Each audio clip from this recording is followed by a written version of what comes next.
Hey, how's it going? Welcome back to another CarMiZa video. In this video, things are getting serious here, folks. I am designing a mock-up for the pull floor, what I call the pull floor, which I'll continue to call the pull floor, but it will be motorized. The first step is to basically get everything set up and get that floor mounted with the proper hinge. So what I've done here, unlike a lot of guys that these days are using CAD and all of that, I'm just going super old school and I built a little model. So I'll pull this off the camera off here in just a moment to show you, but this represents the zebra wood in the car. This is the car itself. This is what I call the front rail, that angled piece. And I've determined, as you can see right here, I'm going to have to add another piece of flat stock. And then this is the car floor that I just mounted. These pieces of carpet just represent the thickness. This is the same type of carpet, but I'll be using a tan color. So the objective here, if you notice, is it was very difficult to be able to get the floor to move, but have room for the carpet. If you notice, the carpet's got a nice little spot to tuck into. I'll show you this again in just a moment so you can get a better idea from the front. This took a little bit of thought and creativity. Again, very old school and no fancy computer programs here. Harbor Freight tools and good old ingenuity. Also, what I've done is in the car, I took a angle finder and basically determined where the angle will be for this during the motorization. So if you notice, I've got more than enough play there. Additionally, even with it motorized open, that won't be enough room to be able to pull the spare out. In order to be able to get the spare out, I'll need to detach the linear actuator from the pull floor. We'll talk about that later. That'll all be done with a magnet.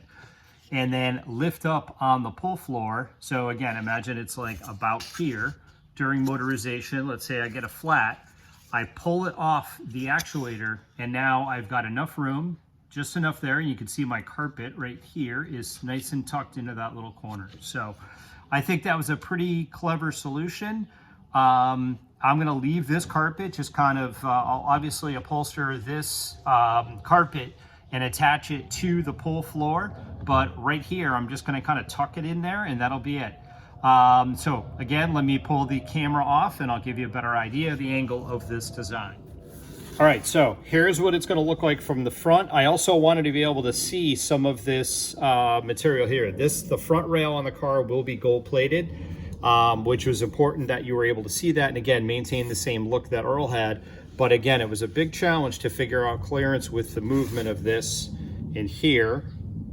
You can get a good idea. I've tried this probably 100 times. Everything is fine with it. One thing I did also consider is, okay, cool. But what happens if the carpet rubs the gold off of this, the gold finish? I'm going to use PPF car film just on the front side of this front rail. I may roll it back behind the backside, but just on that, which is just a protective clear coat, which will help protect the gold to ensure that this movement doesn't rub it off. I don't think it will, because if you notice, it's just going down towards the bottom there. So that should be it. So that is the design. Here's what it looks like here. Again, I needed to make sure I had enough room for the carpet that's in there. This thing lays totally parallel to the car. I think it's a really cool setup. So again, a lot of thought, creativity, and sleepless nights coming up with this. So at this point, the next thing I need to do with this build is I'm going to add what I call the Florida shim. Which again is going to be a spacer I'm going to put inside in between the zebra wood and the actual front rail.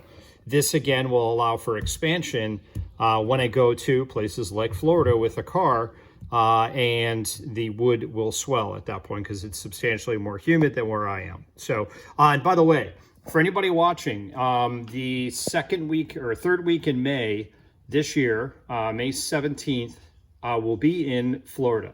So if you're anywhere near the Orlando area, you want to get together for dinner or lunch or whatever and talk, old school car audio, I would totally be down for that. So, all right, with that, let's go ahead and dig into the car and we'll start working on what I'm calling the Florida shim.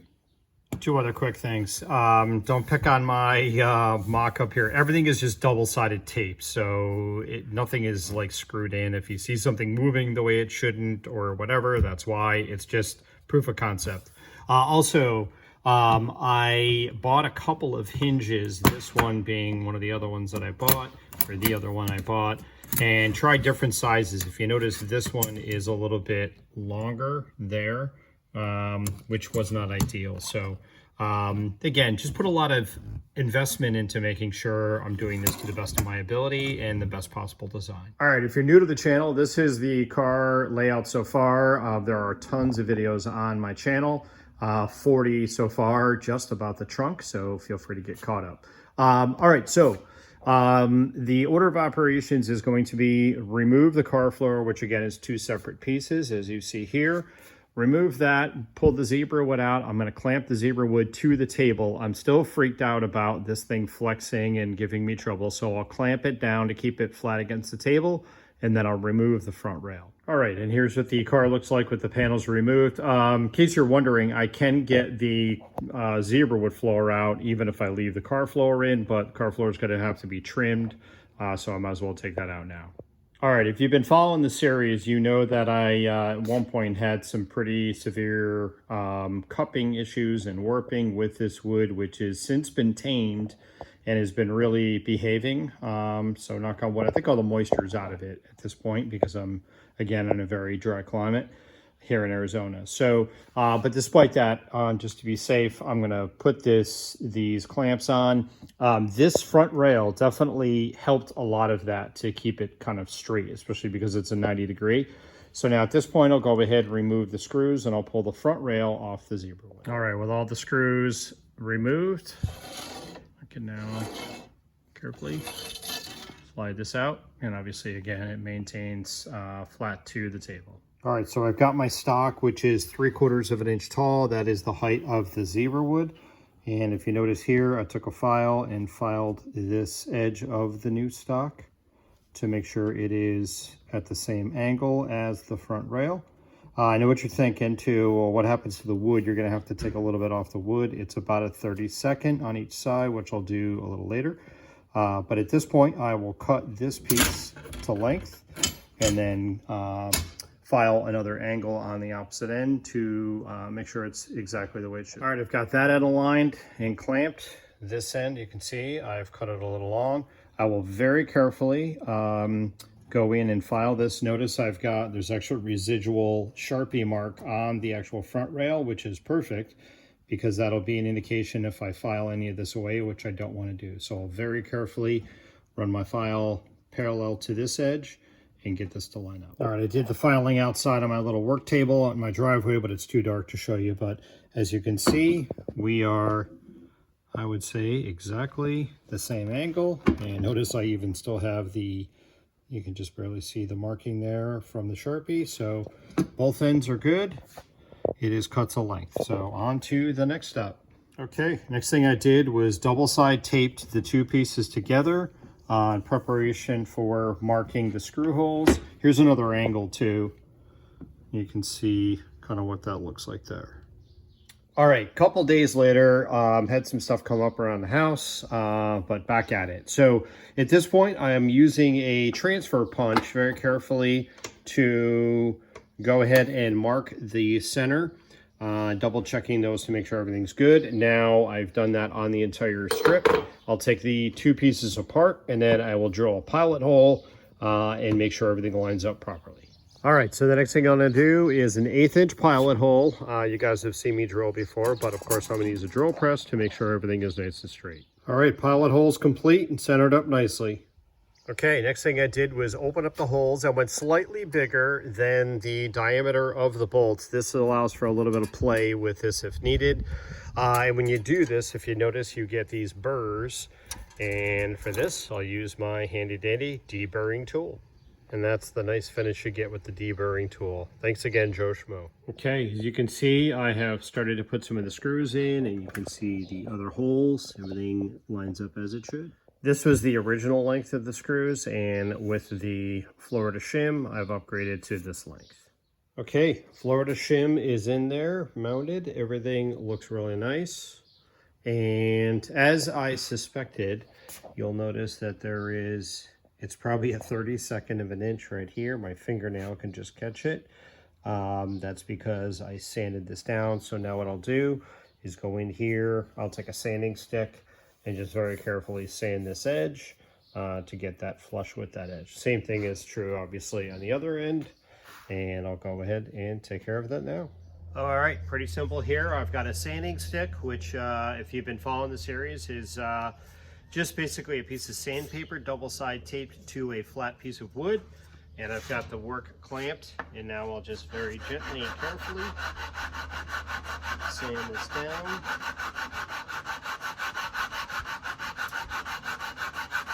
Putting more pressure on this side to kind of taper the sand. Actually, almost there. And again, you get the hang of this. I'll get this sanded. I'll show you what it looks like. All right, got that end cleaned up. You can see everything lines up very, very nicely there. And it looks good. I'll do the same thing to the other side. All right, both ends are precision. Time to put it in the car and make sure it fits good and proper. Okay, with the Florida shim installed, I put the panels back in, and I have exactly the gap that I thought here, which is between an 1/8 and a 1/16. And that isn't critical because I will be trimming these down a bit. You'll see why in just a moment. So I also grabbed a piece of the carpet and just got an idea again in terms of fitment.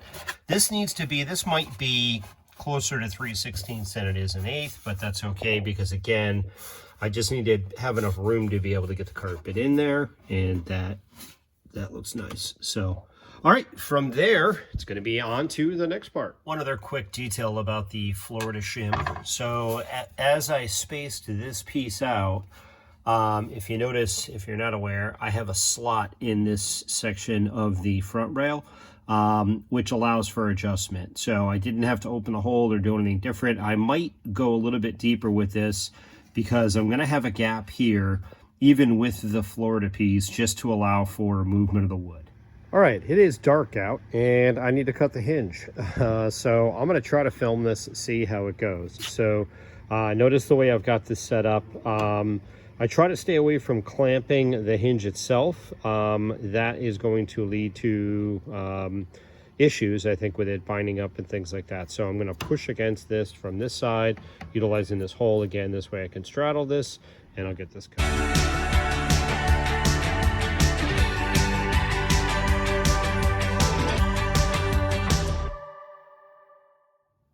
Okay, the hinge is cut. Next thing is going to be the spacer that goes underneath the hinge. I need to cut that as well, which I'll do right now.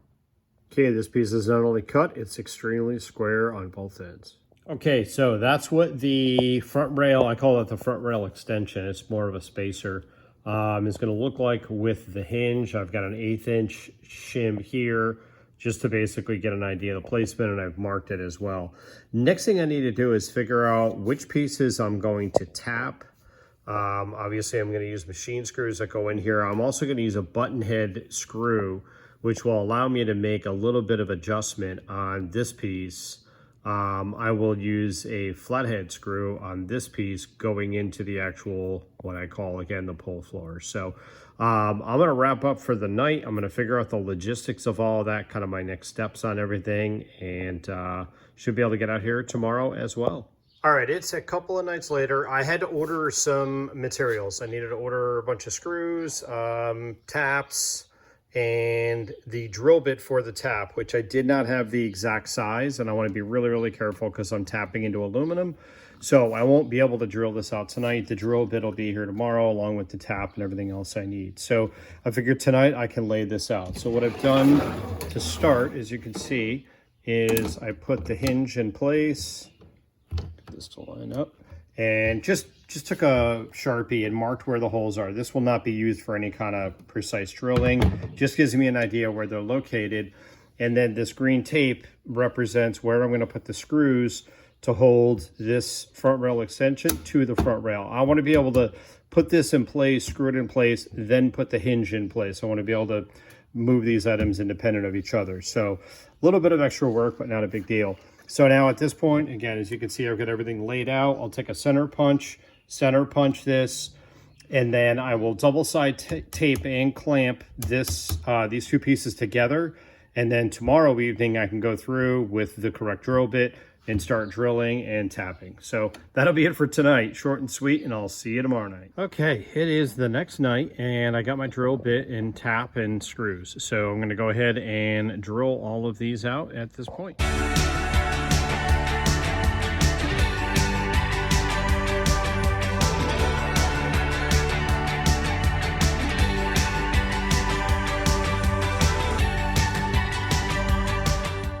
All right, next thing I did was open up the rail to a slightly bigger diameter to accept the screw, and then I also did my countersinks. And if you look here, everything lines up very nicely. Not bad for, you know, doing it in my driveway. So not a machine shop, I just have a basic drill press, so it works. These are going to be the screws that I'm going to use. These are what I was waiting on, one of the things to come in. So next I'll go ahead and cut the threads into the actual front rail for these screws. All right, cutting threads, something I've done a bit of, not a ton. Here's what I know of it. You want to be very, very careful to make sure that you go in square. This is 1/8 inch aluminum, so it's not like I'm going through something crazy. I will use a little bit of cutting oil. I'm using this here, CRC. Apply a little bit of this. I will also use a cool little guide that I purchased. I'll show you this. I'll put the link for this in the description below. They've got different, it's basically a tap guide, and they've got different denotions of different sizes here. I've already checked this, and I'm running a number 8, and that actually is what the correct size is according to this jig. So the objective here is put this in, and it just kind of ensures that you're going vertically when cutting the threads. This is something that I get a little bit sketched out about. I don't want to cross thread, especially because there's so little meat here. So if you're not aware of cutting threads, you basically go, you know, maybe 1/4 to 1/2 turn, and then back it off with the tap. Continue, you don't just want to grind it all the way through. Should be, you know, just a bit of resistance, not a ton. And I can feel precisely, like if I go like that, I can tell right where the threads have stopped cutting.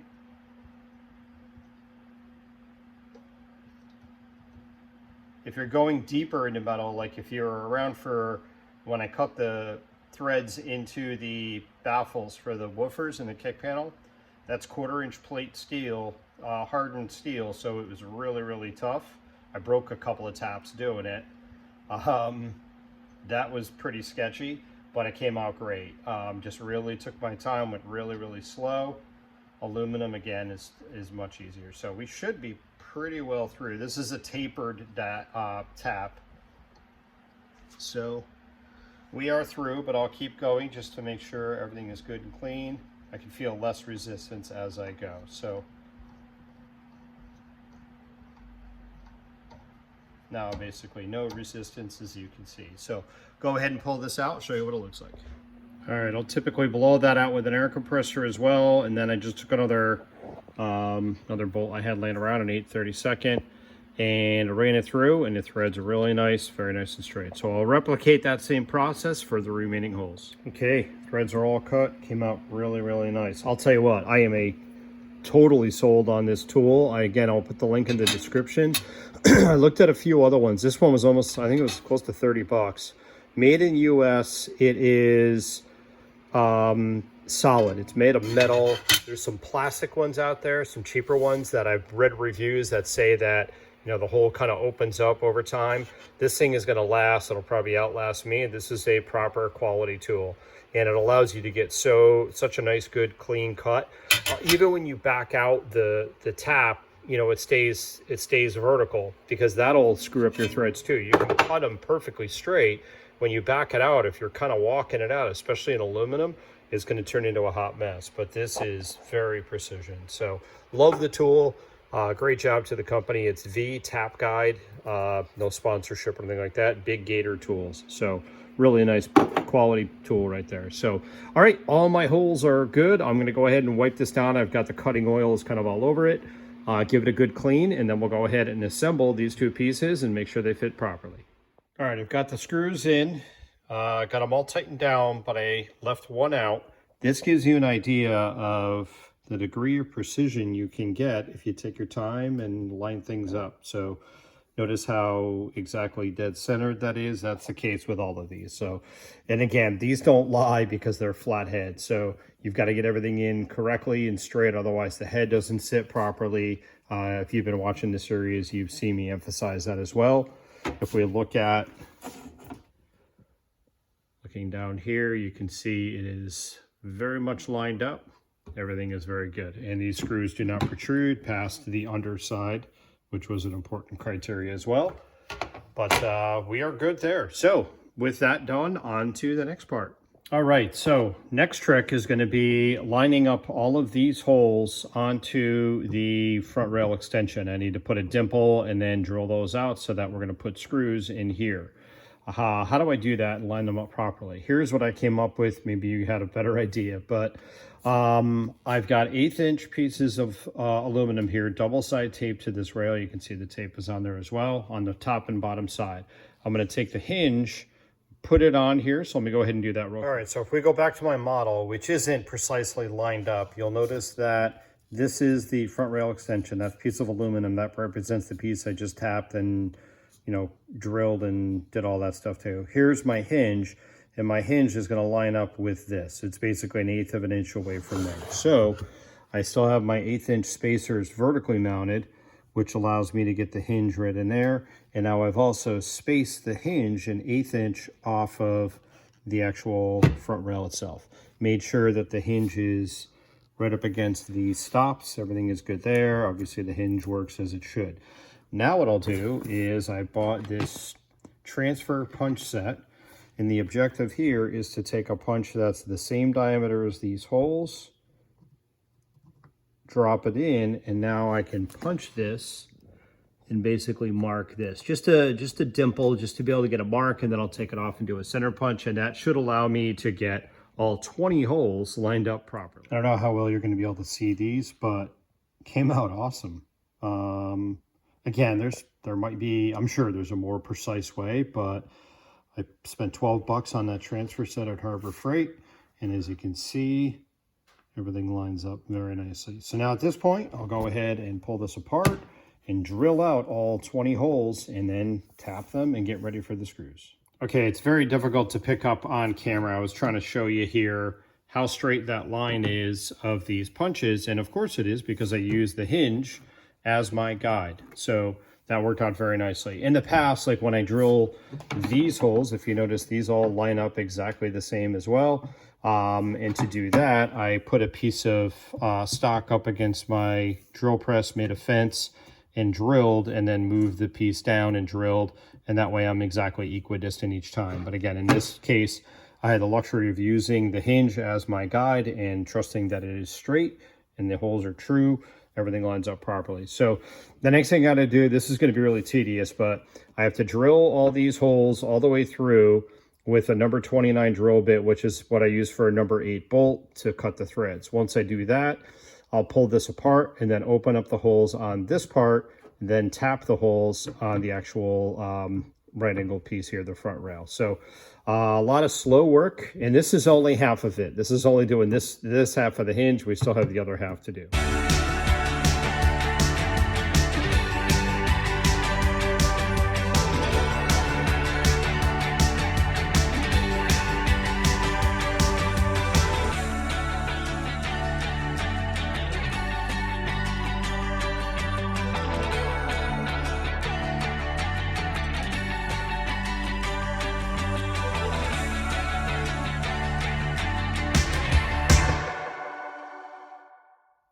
All right, sorry for the crappy lighting, but you can get a handle on how the holes line up. They look really good. So now I pull this piece off and open up the holes in this top piece. All right, again, it's pretty tough to catch this on video. And I'm sorry about the crappy lighting out there, but you can see everything lines up. All the holes look like that.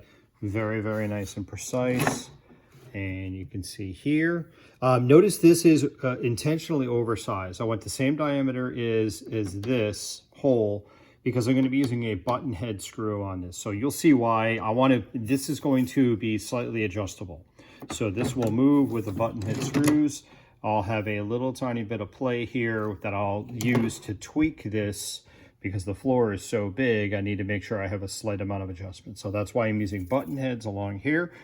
And then I'm going to use flathead screws on this top part going into the actual floor itself.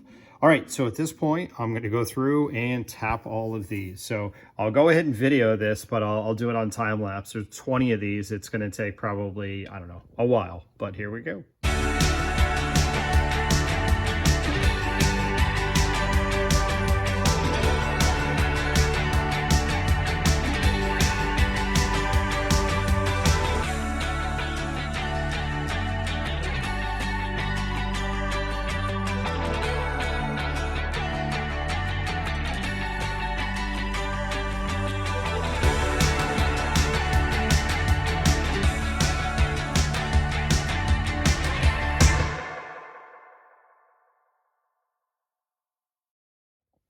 All right, 27 holes drilled and tapped.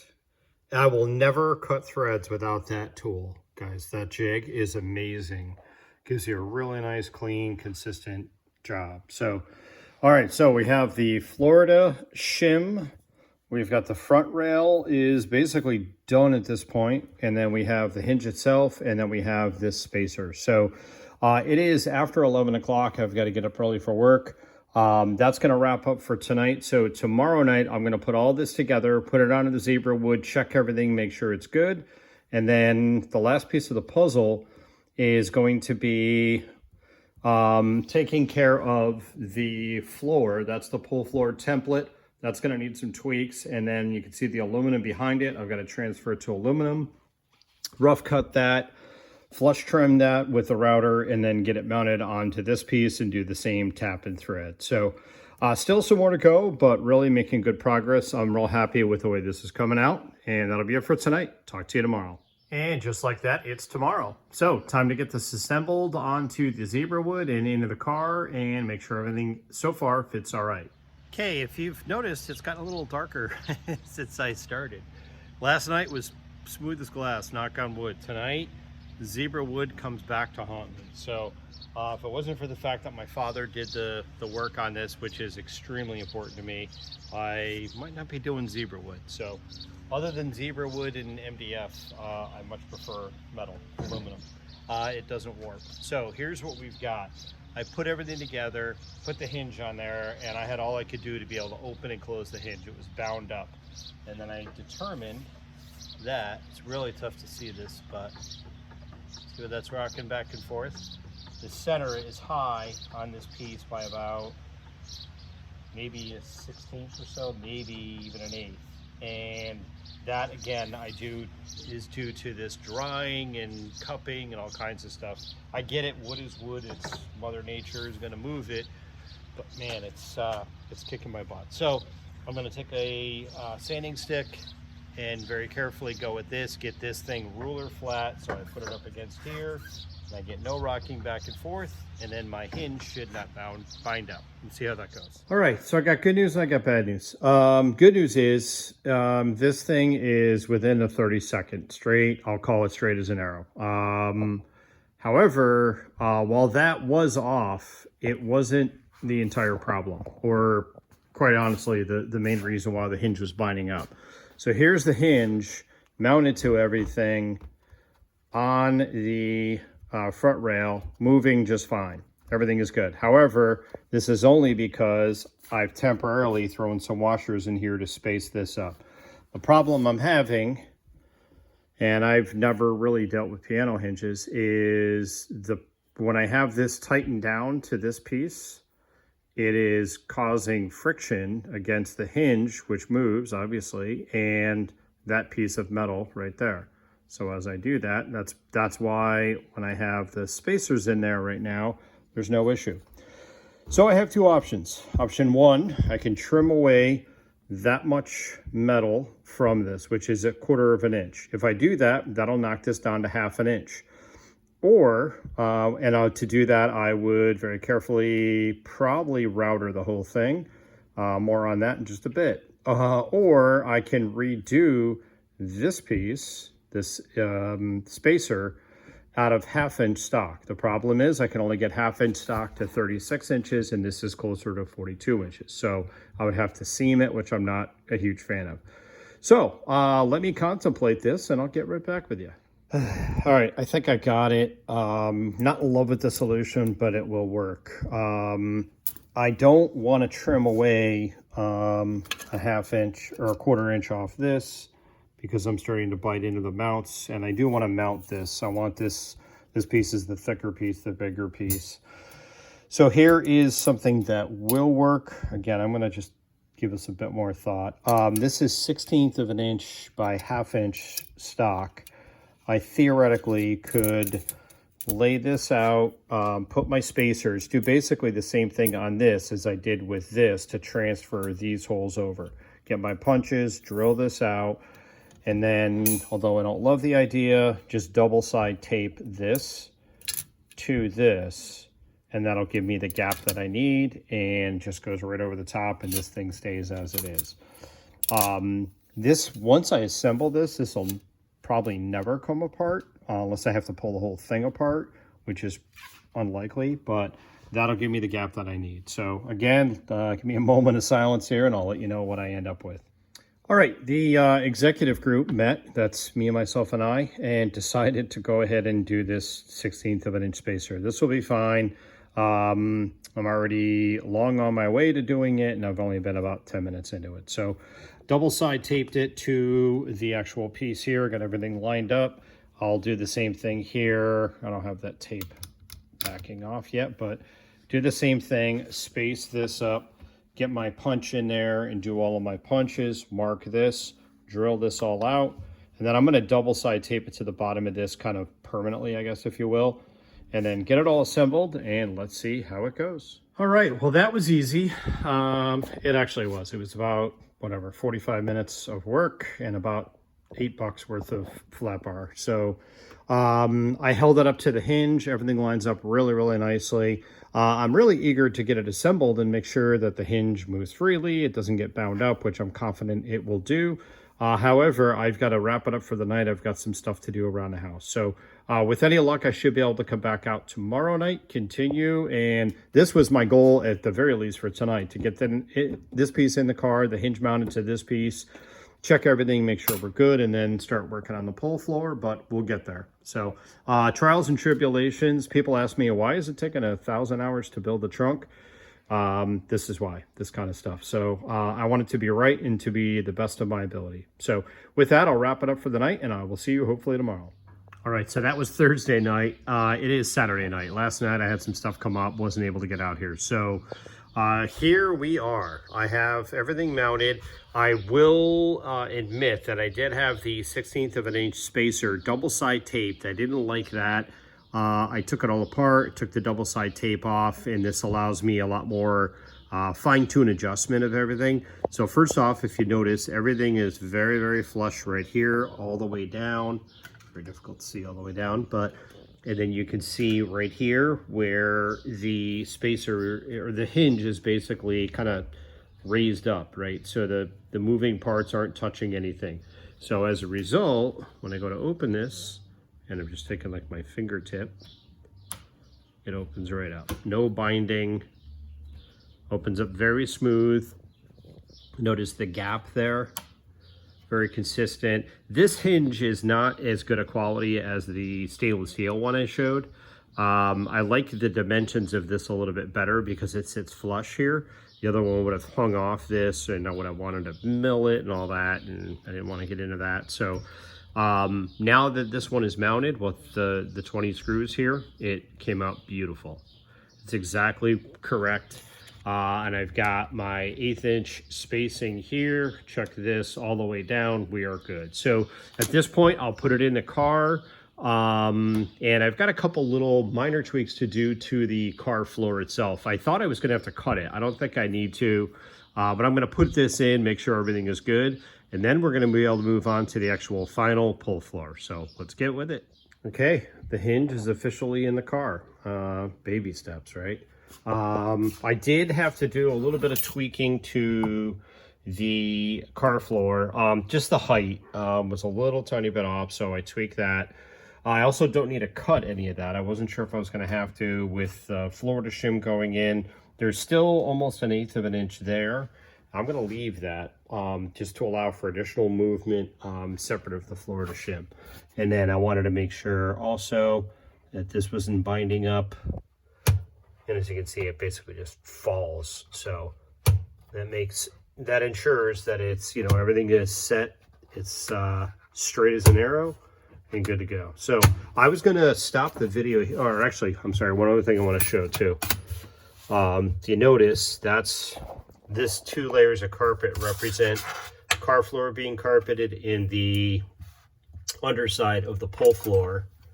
And you can see my spacing there is perfect. So that's what I was after. That's why I had to do all the shims and all that stuff. So I was gonna stop the video here, but I'm gonna keep going. It's gonna be a long video, but I want to see if I can get it where I got the pull floor tweaked, in place, and mounted. There's definitely, if you thought I ran into some hard things so far, there's some hard things I still need to get over, and I've got them figured out, but it's going to be really tricky to get it aligned properly and make sure I drill the holes in the right spot. So with that, let's continue on. All right, so the next step is to finalize the pull floor mock-up piece. I know it needs to be trimmed, especially in the front rail part, because again, it used to be 1/8 of an inch gap. I did the Florida shim, now it's flush with that edge. Also, right now, I'm going to test and finalize how much of a gap I want to leave here for the carpet. And I think it'll be good, but I want to double check that and make sure I don't have to do anything with this edge, and then I'll figure out how much I need to trim off the front, and we'll get this piece all ready to go. All right, let me show you what I'm doing here, more model time. Imagine this is the side panel. This is the carpet that represents the side panel. What I'm trying to do is dial in the exact gap I want between the pull floor and the side panels without carpet. So therefore I need to figure out what the gap will be, you know, how it will be set up with carpet. This represents the pull floor. The pull floor will have carpet on the top, wrapped around, and go to the bottom. So again, imagine this whole thing is just kind of vertical, if you will. So what I've determined, just kind of playing around with this, 3/8 of an inch is what those 2 little spacers are, appears to be ideal. That gives me a tight enough edge there where you don't see a gap, and it's not like, you know, like that, obviously. And also it's kind of tricky to do here, but I can move this without a tremendous amount of resistance, because at as the pull floor opens and closes at the very end, it will have a little bit of rubbing against this, but I don't want it to wear the carpet or have any issues. I did try, again, it gives you an idea of the level of detail here, 5/16 versus 3/8, and now I don't gain anything closing up that gap, and now it becomes tighter and there's more resistance. So 3/8 of an inch it is. I will have to go around and tweak the pull floor a little tiny bit, which I'm okay with, so I'll do that now. Okay, so for the pull floor, I put a piece of 1/2 inch MDF underneath about right there, and another one about right there. That lifts the floor up to represent the carpet.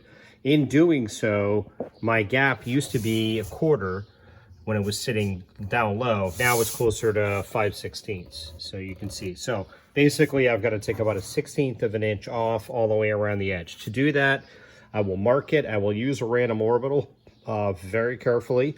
I don't have a jig for this, so I can't router it. And I'll just keep sneaking up on it until I have my 3/8 of an inch total gap. Also, for now, I'm going to put it tight against the front rail. That will be trimmed in just a bit as well. All right, so at this point, I took a ruler, measured 1/16 of an inch, took my pencil, did this trick where I just draw along the edge. This is not critical because I'm going to sand it slowly and sneak up on it and check the gaps as I go. So here we go.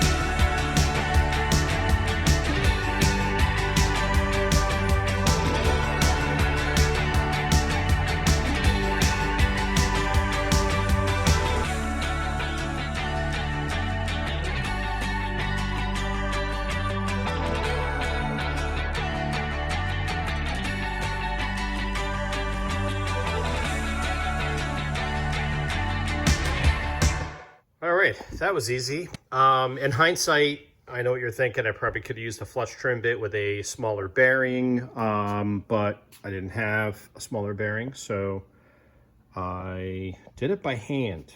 I'll tell you too, thinking about it while I was just doing that, as it was getting darker out, you could see it was definitely took a while, probably 45 minutes to do this. But I know that if I had a shop these days, I would have every automated 3D printer and, you know, blah, blah, blah, and all that, and CAD and all that fancy stuff. But I think the magic of this build is it is the old school way that it used to be done back when I competed in the 90s.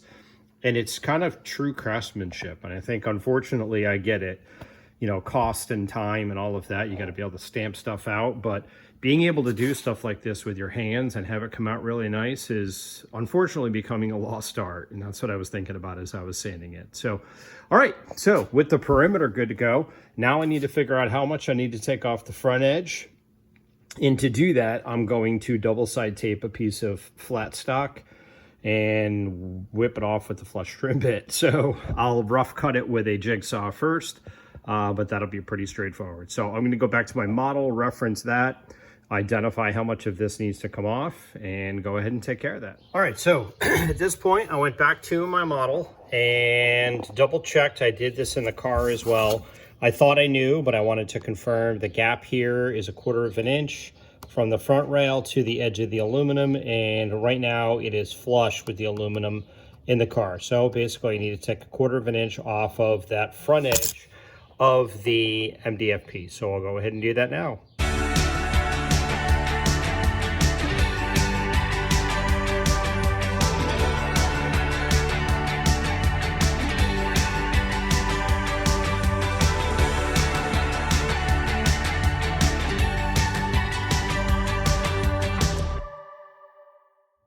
All right, so as you saw, I just rough cut it with a jigsaw and then used a straight edge with the flush trim bit and ended up with a really nice gap. So everything is good there. We are definitely good. So the mock-up is complete. It served its purpose so far. There's actually something kind of cool I'm going to use this for later for the motorization. But at this point, now for the fun part, to transfer this to the aluminum and do the same thing. Basically rough cut it, and then flush trim, and then put that in, and then get it prepared to mount. All right, hold up a sec. I was taking a really good look at this gap, and while it looked really close, it wasn't exactly perfect. So here's what I noticed. Again, I show everything in my build and how I'm going to fix it. It's off by a tiny bit. That ruler is a 32nd of an inch thick. So if I put the 1/4 inch spacer and the ruler, that gets me exactly where it needs to be. Okay, so basically this I cut a 32nd of an inch too much. This is a 16th of an inch spacer. And if you notice here, again, same thing, we're good. If I take this little spacer out, I've got, now right now it's 5/16, so it's going to be 1/4, and there's a 16th of a gap. That's going to be critical in the alignment of this. Right now, you know, that is going to be off. So what I'm going to do is transfer this to the aluminum, but I'm going to use the factory edge in the aluminum, which is very straight. I've already checked it. And I'm going to hang my piece. I'm going to pull it back a 32nd on this side and a 16th on this side, and I'll leave the factory edge. That will get me back to adding that additional piece of, you know, material that I need there. So let's go ahead and do it.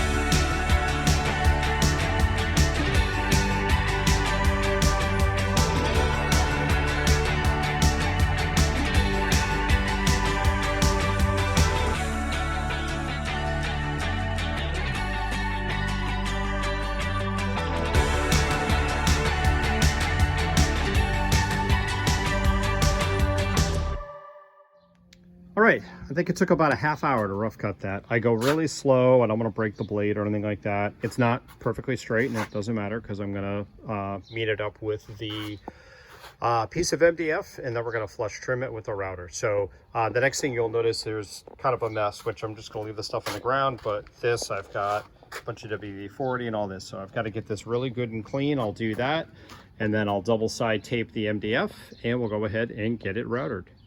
All right, one quick detail I want to show. There's a rough edge right here where I made my cut. So I'm going to take a file and just go around and knock that off. The reason I'm doing that is I want to make sure that the aluminum sits perfectly flush with the MDF when I'm doing the flush trim. I don't want to have a gap and have it walk or do anything weird. So I'll hit it with a file. All right, at this point, I've got the aluminum all cleaned. I got that, I deburred. It was just the bottom side that had kind of that rough edge. Next, I'm getting ready to double side tape the MDF to the aluminum, and I need to have a way to be able to kind of move it around before I set it down. So I came up with this. I don't think I invented this, but toothpicks on my double-sided tape. Lay the piece down, get it all aligned, and then slowly pull the toothpicks out to make sure I set it properly. So I will go ahead and do that next. All right, you guys with laser cutters and all that are probably laughing at me right now, but I bet this will work. So again, I need to add my 16th here, and I'll make sure that my aluminum is hanging over, which it is. And I need a 32nd here, which is the thickness of this ruler.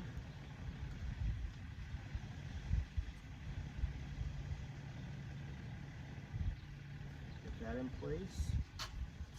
And just kind of make sure everything is good.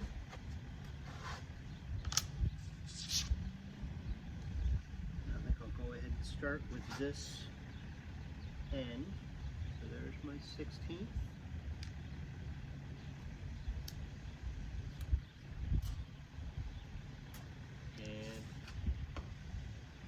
Whoop, 16th, not 32nd, perfect.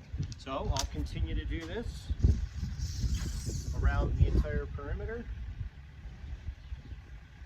So that is spot on. And again, make sure the aluminum is not underhung anywhere. Perfect. And I can feel when I pull out the toothpick, it moved just a slight bit. Move it back.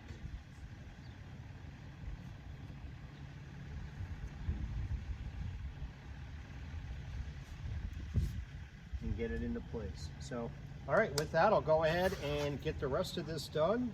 Let me do a couple more here real quick. I don't want any chance of this walking on me. And that will allow me to get it all positioned.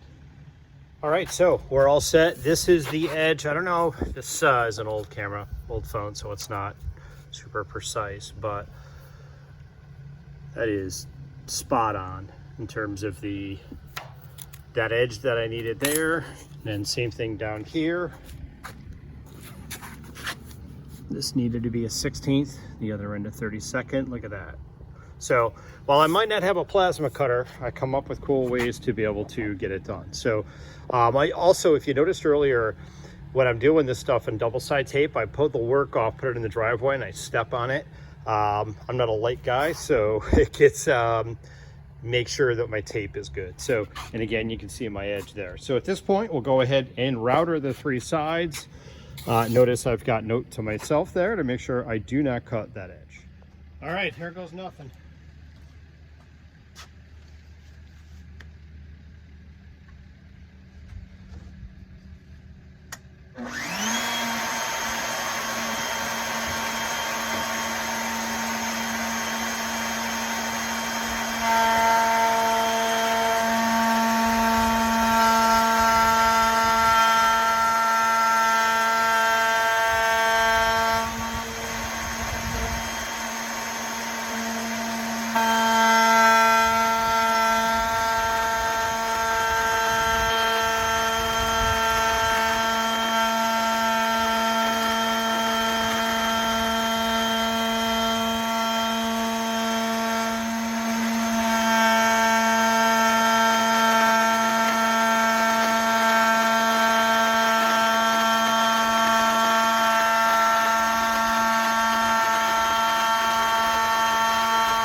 All right, sorry that took so long. I didn't expect it to take quite that long.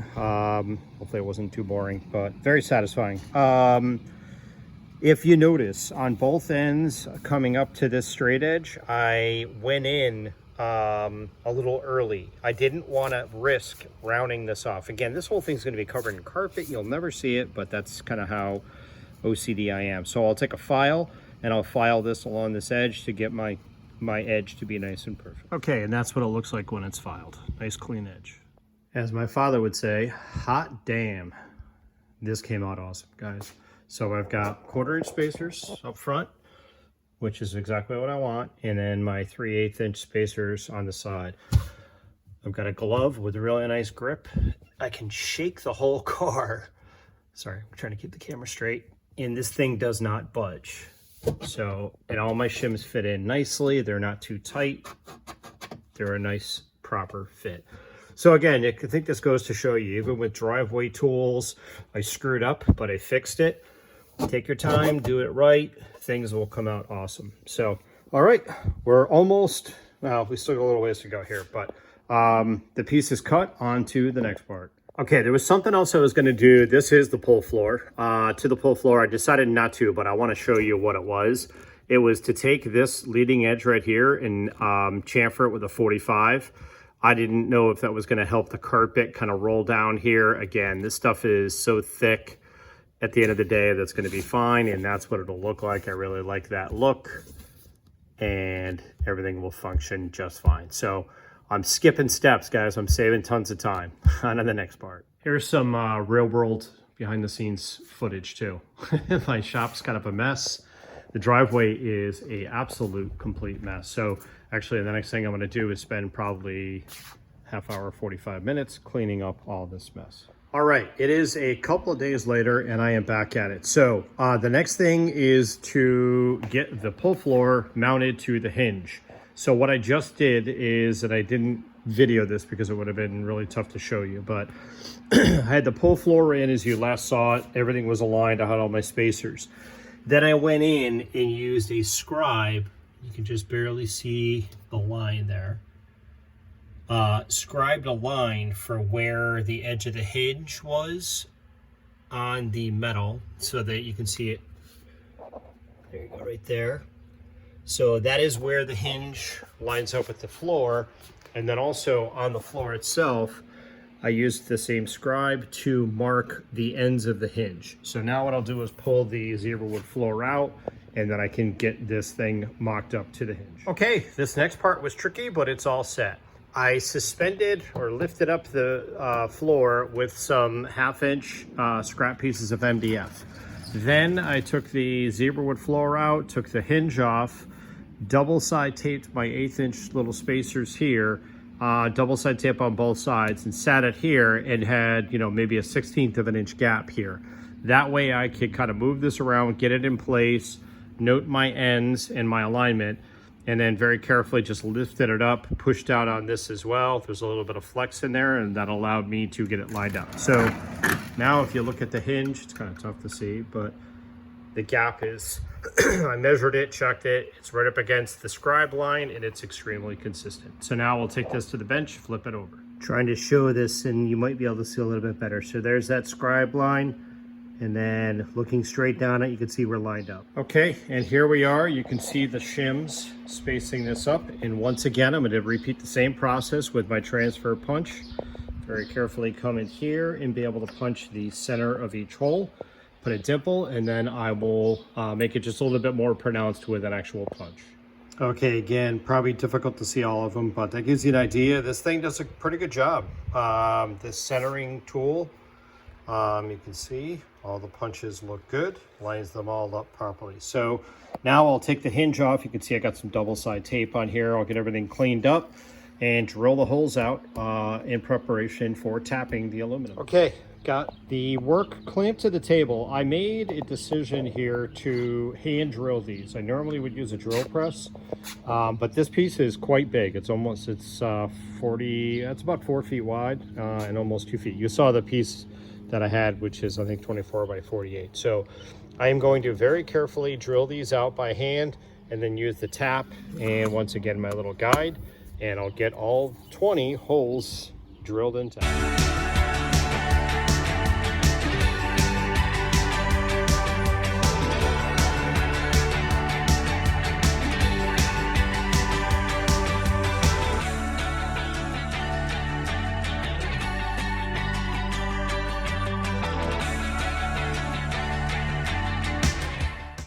Voila, 20 holes drilled and tapped. Question for my machinist friends out there. When you do this, you cut threads. My camera's having a heck of a time focusing here, sorry. You got a little tiny bit of a rough edge here on the top and the bottom. I normally take just a straight razor blade and very carefully just kind of do that to get any kind of a burr off there. And then I'll take a screw and I'll run it through one last final time and then blow it out with air. Is there a better way to do that? I'm curious, maybe let me know in the comments. So, all right, let me go ahead and do that. We'll get this thing cleaned off, get all the oil off of it, and then on to the next step. All right, the next thing I did was countersink the hinge for these screws. I knew I was gonna have to. This I didn't talk about just yet. Those are the screws I'm using, which are a flathead. When I put it into the hinge, they stick out a little bit, and that interfered with the button heads that are on the opposite side. So I knew I was going to have to do that, and it was tricky because I used my the hinge chunk out of my little model, set my depth, locked it, and went ahead and got them all countersunk. So now when I put these in, I'll show you real quick.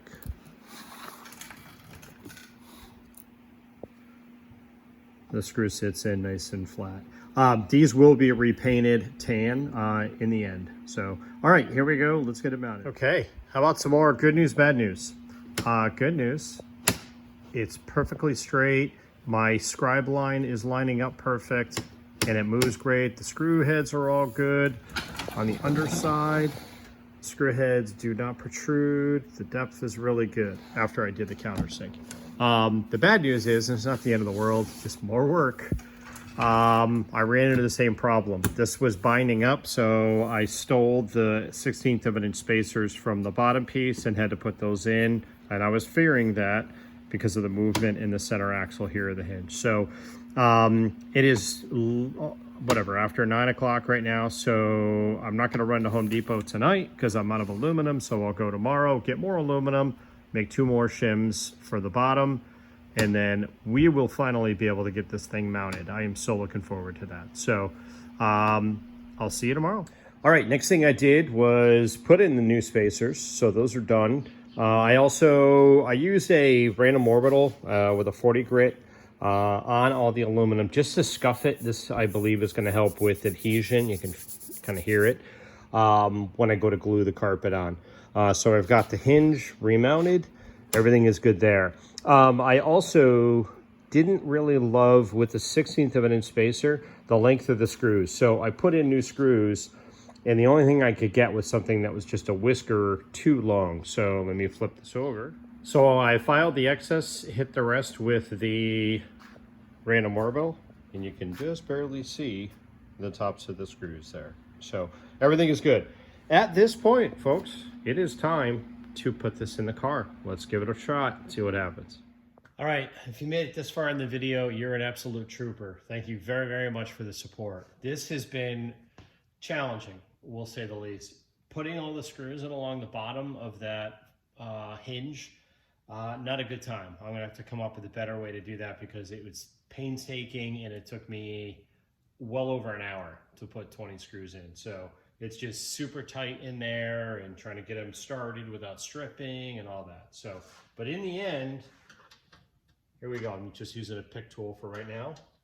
Soon, this will be motorized. So we'll pretend it's gonna go bzzz and open up like that. That's all I wanted.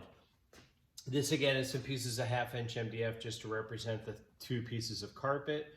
But as you can see, very even, very nice, consistent gaps along there. I'll show you the gaps in just a sec too. They're perfect. And although it was so much work with all the screws and the spacers and the shims, nothing's binding up, and this thing will last probably longer than I will. And going to do the motorization, you can see the floor is very, very solid. It's got very little flex, very little play. So when, again, my objective is to get the motorization pivot point here in the center.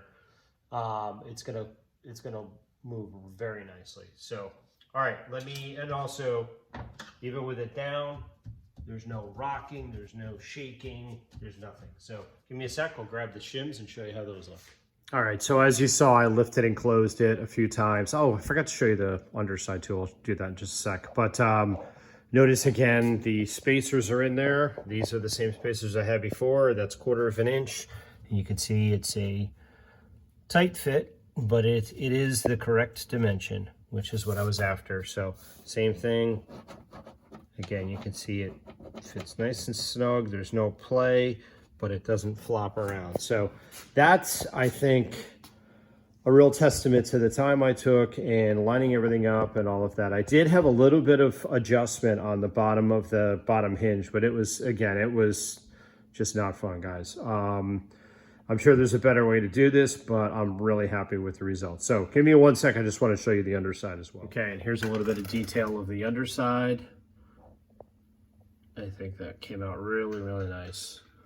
That, I don't know what I'm going to do yet with the aluminum down here. I might just paint that tan, but that'll all be painted tan, and obviously the whole underside here will be carpeted. But very happy with it in the end. So, all right, give me a sec. I'll close it again. All right, so that's a wrap. The pull floor is now a hinged floor. It is done. So thank you very much again for watching. I certainly appreciate it. As a quick reminder, if you are in the South Florida or Central Florida area, I will be in the Orlando area for vacation May 17th for a week. If you want, feel free to hit me up if you're in that area. Thank you very much for watching. I really appreciate it. And until the next video, I will talk to you soon. Thanks again, and I appreciate you watching. Take care.